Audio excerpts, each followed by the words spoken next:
Load successful. Hey everyone, this is S.T.A.R Gamer. Something which I'll mention is that this isn't the first part of the Let's Play. It's just the first part of what we're doing for Chris's campaign on hard difficulty. This is actually, I think it's a little over a month since we played Jill's campaign, so my memory on it is a little bit foggier, but this isn't the first time I played Resident Evil HD Remaster, but this will be the first time I've ever played Resident Evil HD Remaster on hard difficulty.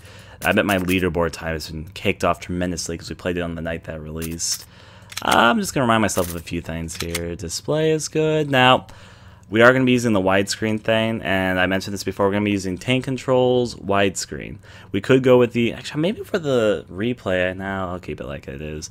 Of course, if you're being a purist, the original resolution is what you want to go with because the top and bottoms will be cut off, and the motion tracking, when you first start playing, in my experience, is a little off-putting, but when you get used to it, you hardly notice it's even happening. I understand that what they had to do to obtain a widescreen aspect ratio. A little bit disappointed in some aspects, though. People are happy in the chat because Nightcry reached their goal to get the PC version. I'm very excited about that, obviously. I just reached it earlier today. Anyways, I think it's mostly good. It looks a little bit bright, and there was an opening video and the gameplay looked a little brighter than I remembered it being, so maybe I'm not going to adjust it via the TV monitor. Give me a moment.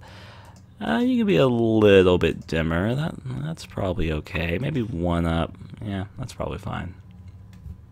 Okay. Back to game. Or maybe I should turn the brightness up. I need to remember that when you record YouTube videos, for some reason YouTube makes everything look darker than it actually was in the original video file. Don't know. Anyways, do I just load my game from Jill? I don't know. I've actually, it's been a long time since I did something. I guess I choose the clear data and choose Chris this time. Maybe I'll find out what happens when I click it. Load successful. Oh, here we go. Yeah, we got the new title screen. Now, I need to mention a few things. It's going to say load game, once again, real survival. I forgot that we unlocked real survival. To explain real survival, I'm not going to turn this on right now. When you turn on real survival, your save file will never be the same ever again. To explain what real survival is, they included some beta features, quote-unquote beta, in the original Resident Evil remake. The features mainly pertain to item boxes, for one, don't connect to each other. In Resident Evil, there's item boxes that you place your items in and all that, but in real survival mode, they don't all connect because in original remake in most Resident Evil games, the item boxes connect to each other. It's like if I dropped a item inside a box under the staircase in the mansion, I could pick up the same item I dropped off in that box in the residence area by Plant 42 or something. However, though, in real survival, that doesn't happen. You can only pick up the item you dropped off in the item box you dropped it off in. There's a few other changes. I forget all of them right now, but that's one of them. But the thing is, as soon as you put this to your save file, you can never undo it. And something which I will also mention is that things stack in this game. What I mean by that is that difficulty stack, mode stack. So if you unlocked everything and put everything on, you could be playing the hardest possible version. You could be playing the Resident Evil HD or remake or whatever, which would be a scenario where you're playing on hard difficulty with real survival mode on, with invisible enemies on, and that would be a bitch. And yes, invisible enemy mode is an unlockable difficulty, which we're actually going to unlock here after we beat the game on hard difficulty with Chris. We'll unlock a few things for A, being the game on hard difficulty, and B, being the game with Chris, because we haven't done that yet on this save file. Then you get more unlockables if you go out of your way and beat the game under, I think it's 2 hours. I might be mistaken. Maybe it's more than that. But there's an achievement for beating the game under 2 hours. Not to mention, I think you get the infinite ammo rocket launcher if you do that. I might be mistaken about that. There's also things if you beat the game on real survival and if you beat the game on invisible enemy mode. And the game has a lot of unlockables, basically. Anyways, once again, we're not doing any of that stuff. I'm just kind of explaining. If we want to do it, that's up to us. But hard difficulty, a go-go. Resident Evil. A new costume has been unlocked. No, okay, whatever. I was going to look at everything, but sure, Chris Redfield, that's who we want anyway. We are going to watch all the cutscenes again, by the way. Just going to let you know, because the story is actually pretty different.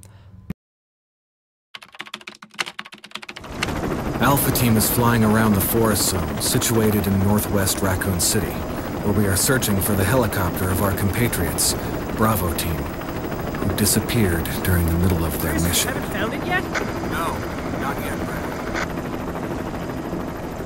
Bizarre murder cases have recently occurred in Raccoon City. There are outlandish reports of families being attacked by a group of about 10 people. Victims were apparently eaten. The Bravo team was sent in to investigate, but we lost contact. Look, Chris! Bravo team's helicopter was a derelict.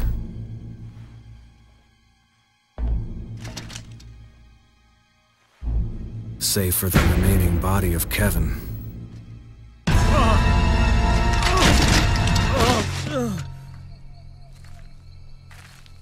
We continued our search for the other members, and it turned into a nightmare.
This way. Damn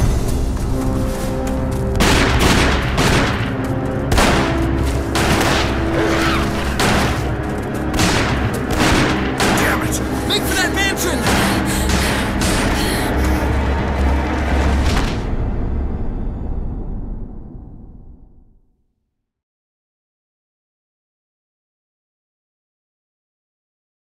There are only 3 S.T.A.R.S members left now. Captain Wesker, Jill, and myself. We don't know where Barry is. Is everyone all right? Barry. Where's Barry? He's... No. What was that? I'll go and check it out. All right. Jill and I will stay and secure this area. Chris? Take care. Yeah.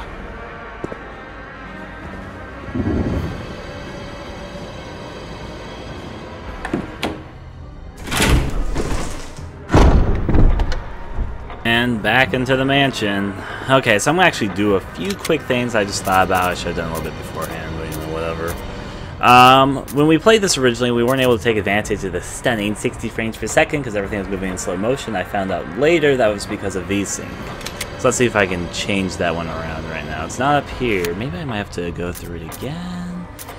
I might need to do that quickly. Hard difficulty. Resident Evil. Okay, so basically here's what I just wanted to mention this before we got started anyways. You have Chris and Jill, and we unlocked an alternate costume from Jill, but you'd only access it once you're actually inside the game when you get to the costume closet. You can't choose it here. Actually, yes, you can. For some reason, why do I remember there being a costume closet? Maybe I'm thinking about another Resident Evil game. It's been a while since I played Remake. Well, we unlocked that costume for Jill. We also have BSAA Jill for the Remaster HD version of the game. We don't have any costumes for Chris besides Resident Evil 5 Chris, though. Once we beat this, though, we should unlock something for him, so yay. Of course, we're going to go with normal Chris, and let's do it. Now, I've actually never played hard difficulty, and I'm going to have to clarify this a few times, so if there's things that surprise me, it's because I never played this on the harder difficulty. I don't want to pick up the ink ribbon, you know, I'm just going to let things happen. I'm not going to save at the very beginning. It's like, that'd be a waste of an ink ribbon. I'm also trying to remember my stances and all the controls for stuff, and unfortunately the knife is pretty useless. One thing which I wish they had added to the HD Remaster that was added to the Deadly Silence version of Resident Evil was that the knife didn't take up an inventory slot. It starts off in your inventory, and honestly the knife is next to useless in Remake, simply because it takes up a very valuable item slot, especially for Chris, because Chris doesn't have the extra 2 item slots that Jill has, though he does get an item slot for his lighter. But the knife isn't very powerful. It's what you need to rely on if you have absolutely nothing, and of course people have fun doing like all knife runs and all that, but anyways, there's an emblem up here, but I'm not going to pick it up. Will you take the emblem? No, that's for much later in the game. Let's go here. I'm just kind of having fun observing things again. A picture of 2 knights striking each other. The short sword has been struck into the breast of one knight, while the long sword has been pierced the skull of the other. You don't say. When the 2 have run each other through, the path to your destiny will open. Alright, so now they're having fun observing everything. Let's go encounter our first zombie. It's okay, it's the iconic zombie. He does the head turn thing. Everyone knows the head turn thing. If you don't know the head turn thing, then you're very sad. Now, I am tempted to explore a little bit before we get going, because this is one of the only times this hallway is absolutely threatless, unless Chris should clear it up. It's locked from the other side. So, being me, of course, even though I know what's back here, I'm going to take the time to explore. It's locked. An emblem of armor is carved into the lock. You don't say. Continue through our little tank controls. I remember when I first played this, for some reason, I was pretty good at tank controls. Even when the game first, it was like my first game with fixed camera angles, tank controls, but some people seem to have such difficulty with them, and I guess I never understood that. Maybe it's because I grew up with some games that had some more difficult control schemes, but I always thought the tank controls always felt very natural to me. I don't know why so many people have so much difficulty with it. Personal opinion there for a moment. Anyways, now logically, there is something about fixed camera angles and tank controls, which means that it's more like a movie to the player. What Chris can see what's over there, because from his perspective, he's about to see what we're about to walk into. But we can't see it as the players, so Chris doesn't see it. Oh, that's a cool little shadow effect there. It's just a little bit of a notable thing because, yay. Anyways, what we were just talking about, let's go meet the first zombie and realize that this game is emulating the B-movie because our characters can't see zombies coming, even though there's clearly going to be a zombie right there. Let's trigger it, though.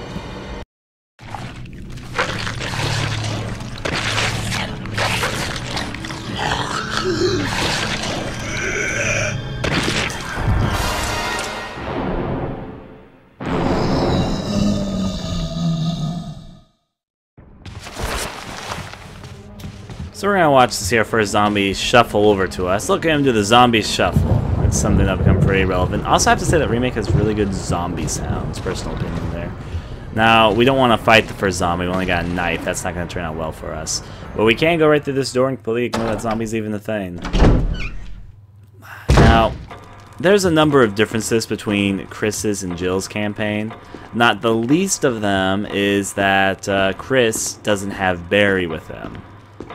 Because Jill, a big part of her changes comes from the fact that Barry is with her. Now, there's other changes and differences too. Chris can actually take more hits, but he has less item inventory slots.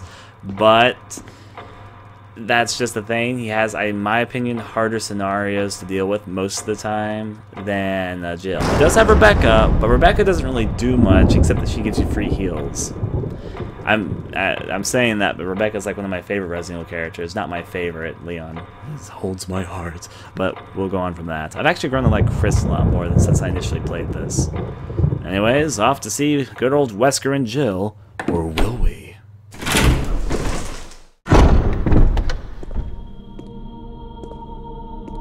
Wesker? Jill? Where did they go?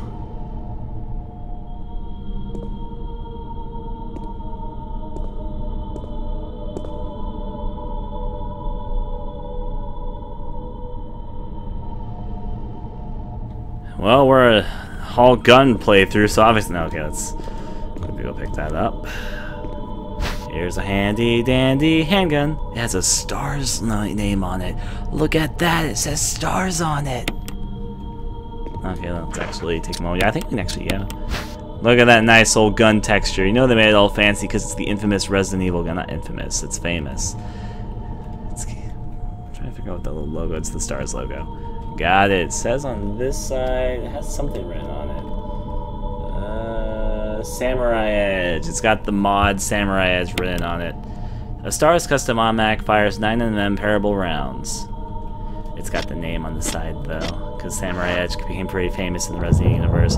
Now, we're gonna default to it because the knife's not gonna do us any good.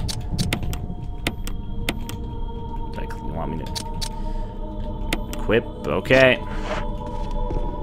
Now, we did this in Jill's playthrough, so I'm not going to do it, but the dog will definitely hop out there. Now, I'm getting a little bit excited at this point, because I've actually never played the game with hard difficulty, and I like survival horror game challenges. I'm saying that now, I'm just watching me get like super frustrated later when I like lose all my save progress after something. Wonder what's on the other side of this door. Who knows, Chris? Honestly, who knows? Now, because we aren't Jill and we aren't the master of unlocking, we can't do anything over there yet. Yeah, that's fine with me. I'll go and take the path I usually take through the Resident Evil Mansion. The Resident Evil 1 Spencer Estate Mansion is, in my opinion, one of the most memorable locations in horror gaming, partially because almost everyone who's played either Resident Evil 1, the remake of Resident Evil 1, one of the director's cut version of Resident Evil 1, the Deadly Silence version of Resident Evil 1, the Sega Saturn version of Resident Evil 1, they all have differences. But it's got a very memorable layout, and because the game has a certain element of backtracking to it, but not like disinteresting backtracking, making things be a little bit risky, and it really becomes to feel more like a character in the game itself, which I'm going to stop praising stuff. I'm just going to play the game, but it's just personal opinion, because I remember most of the mansion, despite the fact that I just played like a month ago, or even when I played like more than a few years ago, I can still remember the mansion pretty well. The corpse of your comrade, Kenneth. It looks like he's holding something. We will take his VHS tape, because a VHS tape won't take inventory in their pockets, but you know a green plant will. Okay. Anyways, let's go into the mansion. I'm curious to see what's different about hard difficulty. I've never seen anyone play it, and I'm wondering if it's just going to be the same thing as normal difficulty, just enemies do more damage, is there going to be more enemies than I'm expecting. That's a beautiful shot right there. I'm going to take a Steam screenshot, and let's go on to the next area. Peekaboo.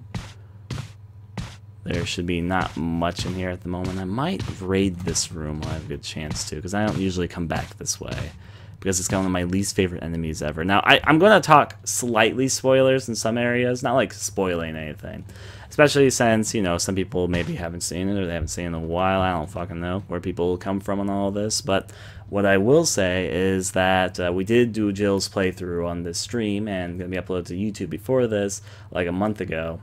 And I usually don't come back to this room because this room gets filled with birds later. The bird cage and the bird perch over there are pretty big indicators that that's going to happen. But as such, I don't like coming back through here because I hate the bird enemies in the Resident Evil universe, and so I typically just like to pick up everything in this room so I never have to come back here. There's a corpse collapse on the floor like it was an instant death. What the hell happened in this mansion? Well, zombies, Chris, but there's a little bit more to it than that. Oh, there's actually only one green herb over here. On the easier difficulties, there's like 2 or 3. I'll take you, green herb. You'll be my healing item at the very start, which is going to be important to hold on to, but since Chris has less inventory items, I'm getting a little bit nervous about this, but in a good way. Dead ravens inside, neglecting all of that. Let's go over to the next area. Oh boy, I love this hallway. By love, I mean this hallway is always a bitch. Don't bother Mr. Redfeet. He doesn't know what he's getting himself into. I don't want to waste my ammo on the zombies in this hallway, though. I might just book it. See if I can do a good dodge. Am I a pro zombie dodger? I did okay. Grab the glowing arrow. Will you take the golden arrow? You bet I will. Now it's going to tell me how to examine items. I can do that quickly because that pauses time. Examine. Look at that, shiny. The arrowhead looks like it can be removed. Yes, it can. There you go. It's an arrowhead. The arrowhead is made from peridot, sometimes referred to as a poor man's emerald. And that's how I want to read. We look at the base. Okay, you had nothing else to say about it. Got it. That's an item that we're gonna need very shortly, though. There's a zombie over there, but I'm gonna take this ammo. Yes, I will take the handgun magazine. Ammo is very useful in this world. According to this... Can I dupe him that easily? Like, why isn't he coming after me? Oh, okay, time to book. I'm gonna grab. Whatever, I'll take the first bite. You unlocked it. Congratulations, me. I'm doing my job well.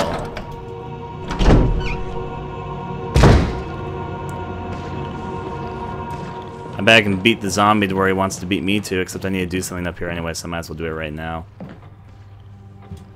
Is he going the other way? He's going the other way. What a dumb zombie.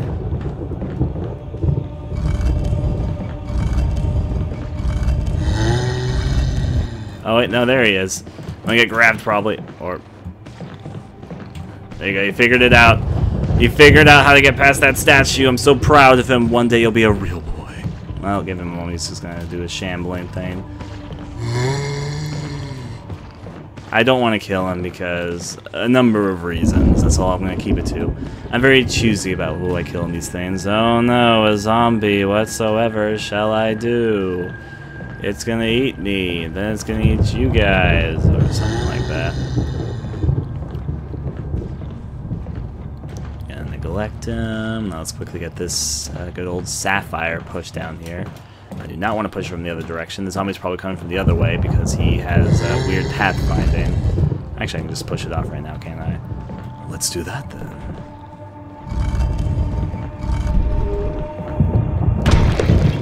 Okay, so he's over there doing a little zombie shuffle. He's a silly one.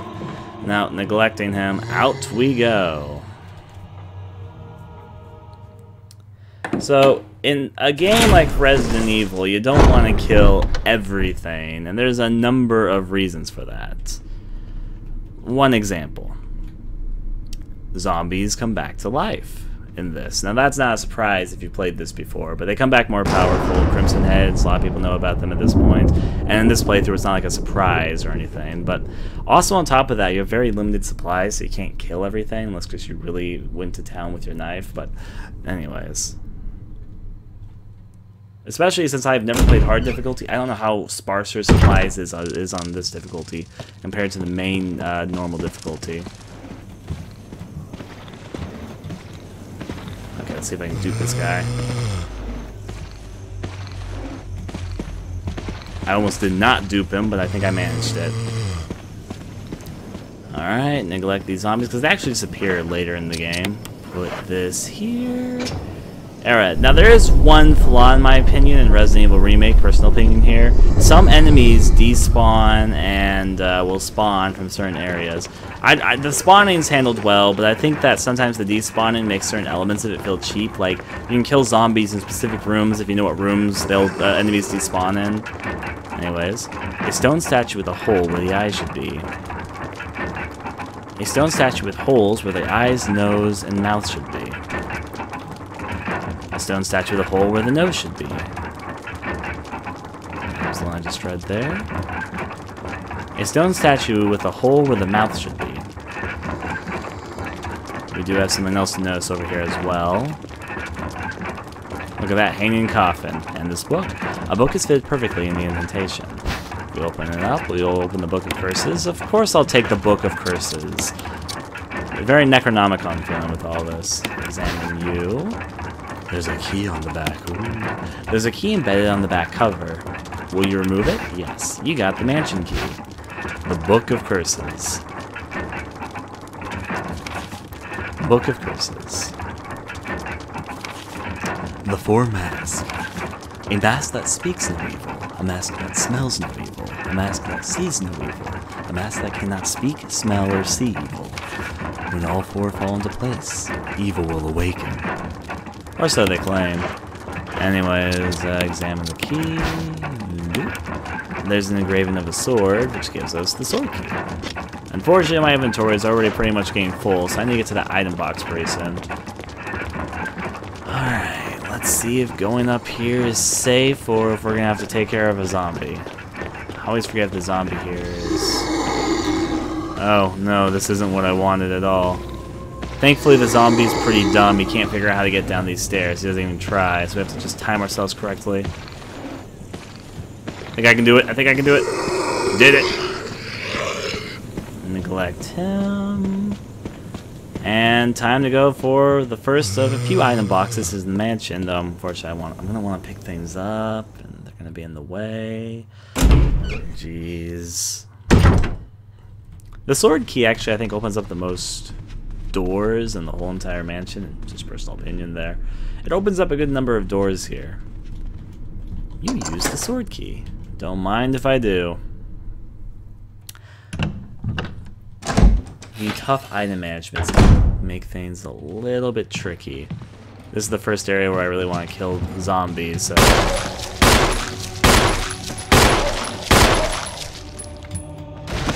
Obviously not dead. Now, I don't normally use the knife, but in this particular instance, I'll use it because this is like the one thing that's useful for.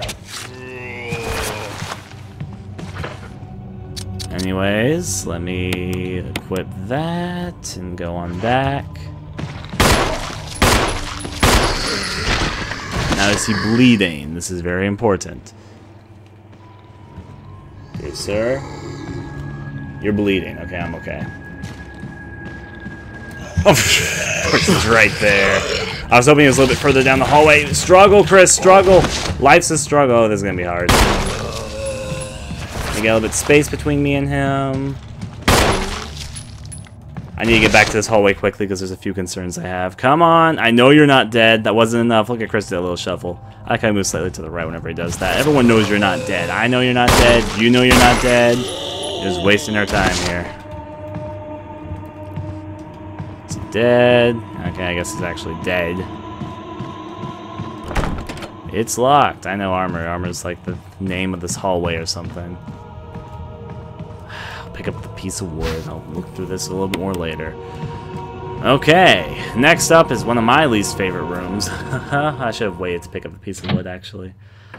Oh, dear.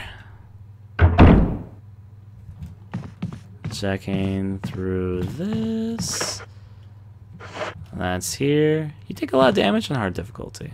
Now, I can't pick up anything in here because Chris has a small inventory compared to, like, Jill, for example. Open journal, the pages are blank. I need to take care of something. There's things in here, but I'll come back to this room because there's other things I need to take care of first. I might die, actually, because apparently 2 zombie bites are enough to get you in this. Not like that. Not what you want to have happen! I'm dead. I'm probably dead. Oh, wait, no, I forgot Chris can take a few hits. Take those hits. Life's a struggle, Chris, and you gotta fight it. I mean, we all knew you were alive.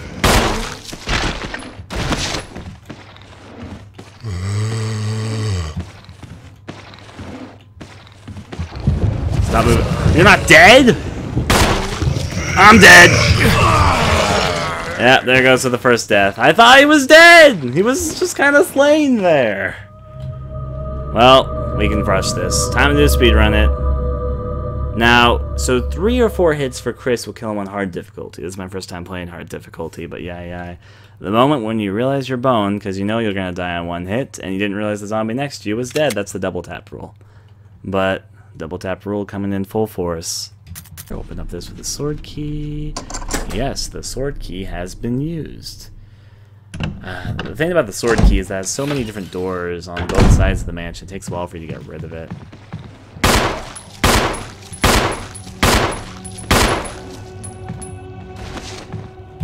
Thought I fell over. Maybe we'll have a chance to. I like how you can use the sounds to determine if the zombie's like up or down or all around.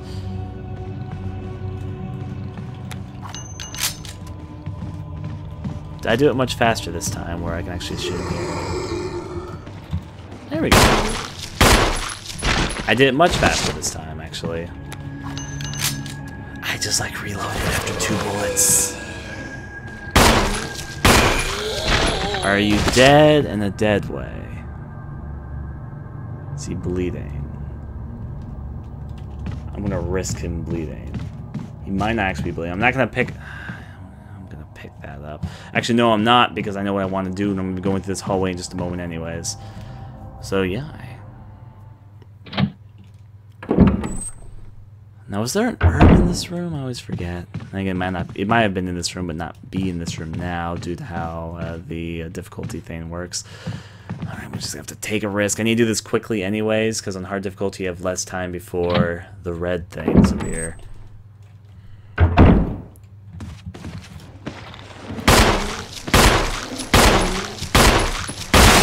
Oh, lucky headshot. That was not intentional, but okay, I'll take it. That will save me a little bit in this next area. Come on up, come on up. I'm ready for you.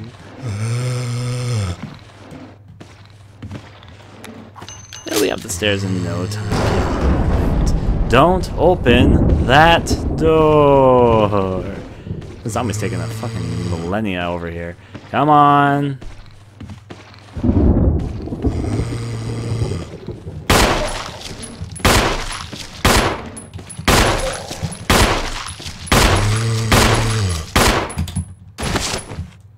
He just wanted to say hi by slamming his face into my chest. He's like, Chris, hold me.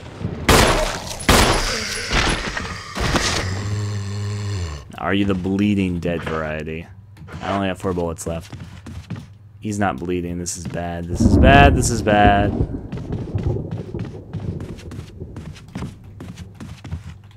Now, I actually am just going to try and do this as fast as possible. I'm going to try to be part of the burning squad. I go around and I burn things all day long. Oh my, here's a kerosene thing. Now, I could save, but I'm not going to save till I've burnt everything. So if I die before I wake, I'm going to blame this. Okay.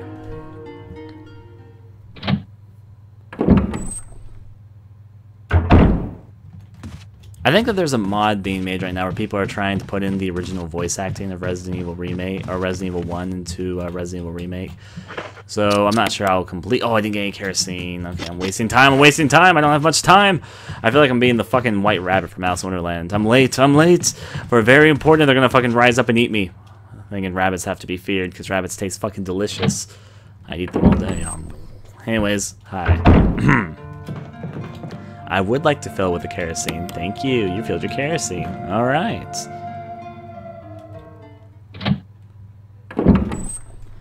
Time to burn a few bodies, because I like to keep this this staircase room and the hallway upstairs safe, because you go through them multiple times in the course of the game. They're kind of like my safe havens. Burn this guy. You had it coming.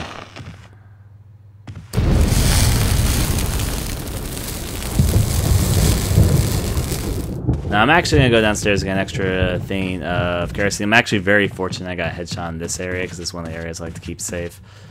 Da-da-da. If you get more headshots, you gotta save more kerosene. And you know, if you guys save enough kerosene, then that's like free gas or something like that. Let's take this. I'll take the other half. Yes. There's like 2 zombies in the other hallway, and there's another zombie in this room that I haven't triggered yet. I just didn't want to trigger him yet, but I need to fucking kill and burn him in a little bit. But I don't think I have the ammo for him right now. Hopefully there's ammo in that last room. Anyways, time to quickly burn things. It's my favorite hobby. I unlocked the door. Congratulations me. I know how to unlock doors. Chris is pretty good at that. Okay, I'm really hoping they haven't turned the Crimson Heads yet, because there's a chance they could have, because the time that it takes zombies to turn the Crimson Heads, it's kind of random. And on hard difficulty, it can take anywhere between like 5 minutes to like 20 minutes. So you need to be kind of fast to be able to burn things. Alright. They're the one I'm mainly worried about. Okay. You're going a little bit red, but you're not too red yet. Let me burn. Let's take a few steps back.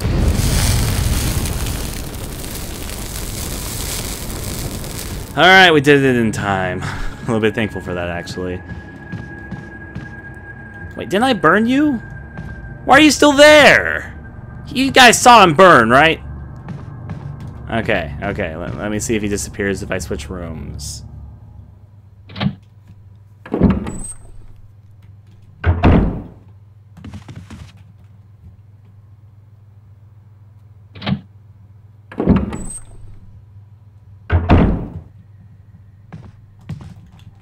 I will take this at the moment.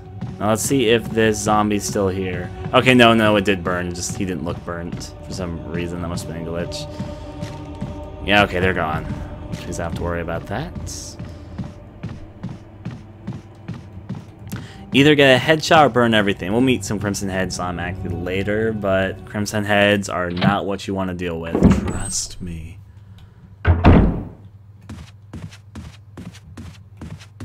Let's go on down. Flip, switch, and through here. Now, second guess here for the night. I will take the last thing of fuel canteen. There's only a little bit of kerosene. Refill your fuel canteen. Now there's nothing else in there. Not a single drop of kerosene remains. I have 1 drop of kerosene here, but let's do what we can do. I forget, is this a note you can pick up? Yes, it is. Special instructions for the disposal of dead bodies. We have new information regarding these beings. They may appear to be dead, but in fact, they are able to come back to life. However, there are ways to prevent them from becoming active again. Currently, there are 2 known methods to cease their resurrection. Incineration, basically burn them. Destruction of the head. If further methods are discovered, you'll be notified immediately. Meanwhile, to those of you who still have the will to live, oil has been placed on the first floor of the mansion. Take as much as you need. You'll need something to lie with, which you'll need to find by yourself. And up there's a lantern lying on top of the supplies. The warm light makes you relax. There's another glowy thing over there, but I'm gonna first put this away. I think it's ink ribbon, am I wrong? No, it's a old key, which something that Chris needs. Wait, they don't place ink ribbons in this room? Oh, that's very cruel of the game. Most of the time there's additional ink ribbons in here, but I guess because this is a save room, they didn't place any. That's a really cruel thing, game. Okay.